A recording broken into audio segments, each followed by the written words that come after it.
ಸಾಗುವಂತಹ ದಾರಿಯಲ್ಲಿ ಜೆಲಟಿನ್ ಕಡ್ಡಿಗಳು ಪತ್ತೆಯಾದಂತಹ ಪ್ರಕರಣಕ್ಕೆ ಸಂಬಂಧಪಟ್ಟಂತೆ ಎನ್ಐಎ ತನಿಖೆ ಶುರು ಮಾಡಿದೆ. ಅದರಲ್ಲಿ ಶಂಕಿತರು ಈಗ ಅರೆಸ್ಟ್ ಆಗುವಂತಹ ಎಲ್ಲಾ ಮುನ್ಸೂಚನೆಗಳು ಇದ್ದು ಇನ್ನು 16 ಅನುಮಾನಗಳು ಕೂಡ ಈ ಒಂದು ಕೇಸ್ನಲ್ಲಿ ಮೂಡಿ ಬರ್ತಾ ಇದೆ. ಶಂಕಿತ ಅರೆಸ್ಟ್ ಆಗಿದ್ದಾನೆ. 16 ಅನುಮಾನಗಳು ಕೂಡ ಮೂಡ್ತಾ ಇದೆ. ಜೆಲಟಿನ್ ಇಟ್ಟಿದ್ಯಾರು, ಇಟ್ಟಿದ್ಯಾಕೆ ಎಲ್ಲವೂ ಕೂಡ ನಿಗೂಢ. ಪ್ರಧಾನಿ ಸಂಚರಿಸಿದಂತಹ ಹಾದಿಯಲ್ಲಿ ತೀವ್ರ ಹುಡುಕಾಟವನ್ನು ನಡೆಸ್ತಾ ಇದ್ದಾರೆ. ಈಗಾಗಲೇ ಬೆದರಿಕೆ ಕರೆ ಮಾಡಿದವನಿಗೆ ಪೊಲೀಸ್ ಸಿಕ್ಕಾಪಟ್ಟೆ ಡ್ರಿಲ್ ಮಾಡ್ತಾ ಇದ್ದಾರೆ. ಮೋದಿ ಸಾಗುವಂತಹ ದಾರಿಯಲ್ಲಿ ಜೆಲಟಿನ್ ಕಡ್ಡಿಗಳು ಪತ್ತೆಯಾಗಿತ್ತು. ಅದರಲ್ಲಿ ಏನು ಈ ಪ್ಲಾಸ್ಟಿಕ್ ಕವರ್ನಿಂದ ಜಿಪ್ ಲಾಕ್ ಅನ್ನ ಮಾಡಿ ಇಟ್ಟಿದಂತಹ ಒಂದು ಬಾಕ್ಸ್, ಆ ಬಾಕ್ಸ್ ಅನ್ನ ತೆರದಲ್ಲಿ ಒಂದು 4-5 ಕಡ್ಡಿ ಪ್ಯಾಕ್ ಮಾಡಿರುವಂತಹ ಜೆಲಟಿನ್ ಕಡ್ಡಿಗಳು, ಜೊತೆಗೆ ಒಂದಷ್ಟು ವೈರ್ಗಳು, ಇನ್ನು ಏನೇನೋ ಇದ್ವು ಅದರೊಳಗಡೆ. ಅದು ಕೂಡ ಬೆಂಕಿಪಟ್ಟಣ, ಎಲ್ಲವೂ ಕೂಡ ಬೆಂಕಿ ಹೊತ್ತುಕೊಳ್ಳುವಂತಹ ಅಥವಾ ಅದು ಒಂದು ಬ್ಲಾಸ್ಟ್ ಆಗುವಂತಹ ಎಲ್ಲಾ ವಸ್ತುಗಳು ಕೂಡ ಅದರೊಳಗಡೆ ಇತ್ತು. ಆ ಬಾಕ್ಸ್ ಇಲ್ಲಿಗೆ ಹೇಗೆ ಬಂತು, ಅದು ಕೂಡ ಮೋದಿ ಸಾಗುವಂತಹ ದಾರಿಯಲ್ಲಿ ಜೆಲಟಿನ್ ಕಡ್ಡಿ ಹೇಗೆ ಪತ್ತೆ ಆಯಿತು ಅನ್ನೋ ಪ್ರಕರಣಕ್ಕೆ ಸಂಬಂಧಪಟ್ಟಂತೆ ಎನ್ಐಎ ಸಿಕ್ಕಾಪಟ್ಟೆ ತನಿಖೆಯನ್ನ ಮಾಡ್ತಾ ಇತ್ತು. ಇತ್ತ ಶಂಕಿತ ಯಾರು ಅನ್ನೋದು ಅವರಿಗೆ ಶಂಕೆ ಬಂದ ಕೂಡಲೇ ಅವರನ್ನ ಅರೆಸ್ಟ್ ಮಾಡಿದ್ದಾರೆ. ಶಂಕಿತನನ್ನ ಅರೆಸ್ಟ್ ಮಾಡಿ ಆತನಿಂದ ಬಾಯಿ ಬಿಡಿಸುವಲ್ಲಿ ಮುಂದಾಗ್ತಾ ಇದ್ದಾರೆ. ಸಿಕ್ಕಾಪಟ್ಟೆ ಡ್ರಿಲ್ ನಡೆಸ್ತಾ ಇದ್ದಾರೆ. ಅದರಲ್ಲಿ 16 ಅನುಮಾನಗಳು ಕೂಡ ಮೂಡ್ತಾ ಇದೆ ಎನ್ಐಎ ಅಧಿಕಾರಿಗಳಿಗೆ. ಜೆಲಟಿನ್ ಇಟ್ಟಿದ್ಯಾರು, ಅದನ್ನ ಯಾಕೆ ಇಲ್ಲಿಟ್ಟಿದ್ರು, ಇದ್ಯಾಕೆ ಇಲ್ಲಿ ಬಂತು, ಅದು ಮೋದಿಯವರು ಬರುವಂತಹ ಹಾದಿಯಲ್ಲೇ ಯಾಕೆ ಇತ್ತು ಅನ್ನುವಂಥ ಒಂದಷ್ಟು ನಿಗೂಢ ಪ್ರಶ್ನೆಗಳಿಗೆ ಇನ್ನೂ ಕೂಡ ಎನ್ಐಎ ಅಧಿಕಾರಿಗಳಿಗೆ ಉತ್ತರ ಸಿಕ್ಕಿಲ್ಲ. ಆದರೆ ಪ್ರಧಾನಿ ಸಂಚರಿಸುತ್ತಾ ಇರುವಂತಹ ಹಾದಿಯಲ್ಲಿ ತೀವ್ರ ಹುಡುಕಾಟವನ್ನು ನಡೆಸ್ತಾ ಇದ್ದಾರೆ, ಏನಾದರೂ ಸಿಗಬಹುದೇ ಅಂತ. ಆದ್ರೆ ಈ ಬೆದರಿಕೆ ಕರೆ ಮಾಡಿದವನಿಗೆ ಈಗ ಪೊಲೀಸ್ ಸಿಕ್ಕಾಪಟ್ಟೆ ಡ್ರಿಲ್ ನಡೆಸ್ತಾ ಇದ್ದಾರೆ. ತನಿಖಾ ತಂಡಗಳಿಂದ ತಲೆನೋವಾಗುತ್ತಿದೆ. 2 ದಿನ ಕಳೆದ್ರೂ ಕೂಡ ತನಿಖಾ ಅಧಿಕಾರಿಗಳಿಗೆ ಸಿಕ್ಕಿಲ್ಲ. ಇನ್ನೂ ಕೂಡ ಸುಳಿವು. 5 ತನಿಖಾ ತಂಡಗಳಿಂದ ಮಾಹಿತಿ ಸಂಗ್ರಹ ಮಾಡೋದಕ್ಕೆ ಒದ್ದಾಡ್ತಾ ಇದ್ದಾರೆ. ಇತ್ತ ಮಾರ್ಗ ಮಧ್ಯದಲ್ಲಿರುವಂತಹ ಎಲ್ಲ ಸಿಸಿಟಿವಿಯನ್ನ ಪರಿಶೀಲನೆ ನಡೆಸ್ತಾ ಇದ್ದಾರೆ. ಪ್ರಕರಣದ ತನಿಖೆಗೆ ಇಳಿದಿರುವಂತಹ ಎನ್ಐಎ ತಂಡ, ಎನ್ಐಎ ಅಧಿಕಾರಿಗಳಿಂದ ಇಂದು ಲೋಹಿತ ವಿಚಾರಣೆ ಮತ್ತೆ ನಡೆಯುತ್ತೆ.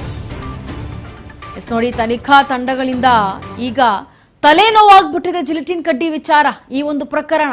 ಯಾಕಂದ್ರೆ 2 ದಿನ ಕಳೀತಾ ಇದೆ. 2 ದಿನ ಕಳೆದರೂ ಕೂಡ ಈ ಒಂದು ಜೆಲಟಿನ್ ಕಡ್ಡಿ ಯಾಕಲ್ಲಿ ಬಂತು, ಇಟ್ಟಿದ್ಯಾರು ಅನ್ನೋ ಪ್ರಶ್ನೆಗಳು ಇನ್ನೂ ಕೂಡ ನಿಗೂಢವಾಗಿರೋದ್ರಿಂದ ತನಿಖಾಧಿಕಾರಿಗಳಿಗೆ ಇನ್ನೂ ಕೂಡ ಸಿಕ್ಕಿಲ್ಲ ಅಲ್ಲಿ ಸುಳಿವು, ಯಾರು ಇಲ್ಲಿ ಇಟ್ಟಿದ್ದು ಅಂತ. 5 ತನಿಖಾ ತಂಡಗಳನ್ನು ರಚನೆ ಮಾಡಿದ್ದಾರೆ ಈ ಒಂದು ಪ್ರಕರಣಕ್ಕೆ.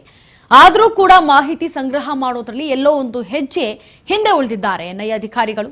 ಮಾರ್ಗ ಮಧ್ಯದಲ್ಲಿರುವಂತಹ ಎಲ್ಲಾ ಸಿಸಿಟಿವಿಯನ್ನ ಪರಿಶೀಲನೆ ಮಾಡ್ತಾ ಇದ್ದಾರೆ ಕುಲಂಕುಷವಾಗಿ. ಪ್ರಕರಣದ ತನಿಖೆಗೆ ಎಳೆದಿರುವಂತಹ ಎನ್ಐಎ ತಂಡ, ಈ ಎನ್ಐಎ ಅಧಿಕಾರಿಗಳಿಂದ ಇವತ್ತು ಲೋಹಿತ್ ವಿಚಾರಣೆಯನ್ನ ಮಾಡ್ತಿದ್ದಾರೆ. ಅಂದ್ರೆ ಮತ್ತೊಮ್ಮೆ ಡ್ರಿಲ್ ಅನ್ನ ನಡೆಸ್ತಾ ಇದ್ದಾರೆ. ಕೋರಮಂಗಲ ಪೊಲೀಸರ ವಶದಲ್ಲಿರುವಂತಹ ಲೋಹಿತ್ ಅನ್ನ ಇವತ್ತು ಎನ್ಐಎ ಅಧಿಕಾರಿಗಳಿಂದ ಮತ್ತೆ ಇವತ್ತು ಒಂದಷ್ಟು ಡ್ರಿಲ್ ಅನ್ನ ನಡೆಸೋದಕ್ಕೆ ರೆಡಿ ಆಗಿದ್ದಾರೆ ಎನ್ಐಎ ಅಧಿಕಾರಿಗಳು. ಏನಾದ್ರೂ ಸುಳಿವು ಸಿಗುತ್ತಾ, ಮಾನಸಿಕ ಅಸ್ವಸ್ಥನಾಗಿರುವಂಥವನು ಈ ರೀತಿಯನ್ನ ಕರೆಯನ್ನ ಮಾಡಿ ಬೆದರಿಕೆ ಕರೆ ಹಾಕಿರೋದು ಯಾಕೆ, ಹೇಗೆ, ಈತನೇನಾದ್ರೂ ನಾಟಕ ಆಡ್ತಿದ್ದಾನಾ, ಇಲ್ಲ ಸುಮ್ಮನೆ ಈ ತರ ಹೇಳ್ತಾ ಇದ್ದಾನಾ, ಇದಕ್ಕೆ ಚಿಕಿತ್ಸೆ ಯಾರಾದ್ರೂ ಕೊಡಿಸ್ತಾ ಇದ್ದಾರೆ, ಎಲ್ಲವೂ ಕೂಡ ಕೂಲಂಕುಷವಾಗಿ ವಿಚಾರಣೆ ಮಾಡಬೇಕಾಗಿದೆ. ಕೋರಮಂಗಲ ಪೊಲೀಸರ ವಶದಲ್ಲಿ ಇರುವಂತಹ ಲೋಹಿತನ ಸದ್ಯ ಎನ್ಐಎ ಅಧಿಕಾರಿಗಳು ಇವತ್ತು ಕೂತು ಆತನನ್ನ ಡ್ರಿಲ್ ಮಾಡುವಂತಹ ಸಾಧ್ಯತೆ ಹೆಚ್ಚಿರೋದ್ರಿಂದ ವಿಚಾರಣೆ ನಡೆಸೋದಕ್ಕೆ ಎಲ್ಲ ಸಕಲ ಸಿದ್ಧತೆಗಳನ್ನು ಒಂದ್ ಕಡೆ ಮಾಡ್ಕೊಳ್ತಾ ಇದೆ ಎನ್ಐಎ ತಂಡ. ಇನ್ನ ಏನು ಮಾರ್ಗ ಮಧ್ಯದಲ್ಲಿ ಇರುವಂತಹ ಎಲ್ಲಾ ಸಿಸಿಟಿವಿಗಳಿದೆ ಅದನ್ನ ಕುಲಂಕುಷವಾಗಿ ಪರಿಗಣಿಸಿ ಅದನ್ನ ಪರಿಶೀಲನೆ ಮಾಡೋದಕ್ಕೆ ಈಗ ಎನ್ಐಎ ತಂಡ ಇಳಿದಿದೆ.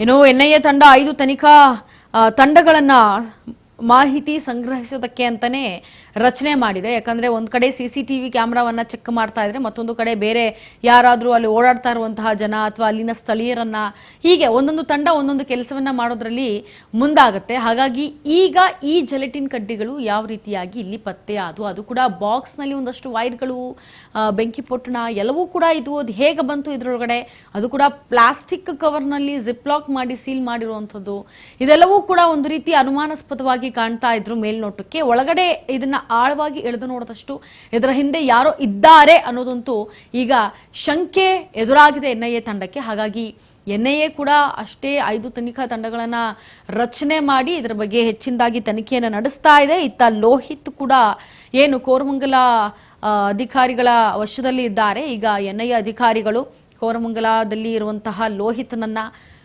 ಡ್ರಿಲ್ ಮಾಡೋದಕ್ಕೂ ಕೂಡ ಮುಂದಾಗ್ತಾ ಇದ್ದಾರೆ.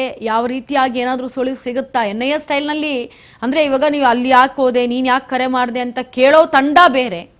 ಆದರೆ ಈಗ ಅದಕ್ಕೆ ಸಂಬಂಧಪಟ್ಟಂತೆ ಎನ್ಐಎ ತನ್ನ ಸ್ಟೈಲ್ನಲ್ಲಿ ಯಾವ ರೀತಿಯಾಗಿ ಡ್ರಿಲ್ ಮಾಡಬಹುದು, ಯಾವ ರೀತಿಯಾಗಿ ಬಾಯನ್ನು ಬಿಡಿಸಬಹುದು, ಅದು ಮಾನಸಿಕ ಅಸ್ವಸ್ಥನಾದರೂ ಸರಿ ಅಥವಾ ಯಾರಾದರೂ ಸರಿ, ಯಾವ ರೀತಿಯಾಗಿ ಮಾತನಾಡಬಹುದು, ಆತನ ಶೈಲಿಯಲ್ಲಿ ಯಾವ ರೀತಿಯಾಗಿ ಕೇಳಬಹುದು ಅನ್ನೋ ಮುನ್ಸೂಚನೆಯಿಂದ ಎನ್ಐಎ ತನಿಖಾ ತಂಡ ಈಗ ಸಿದ್ಧವಾಗಿದೆ.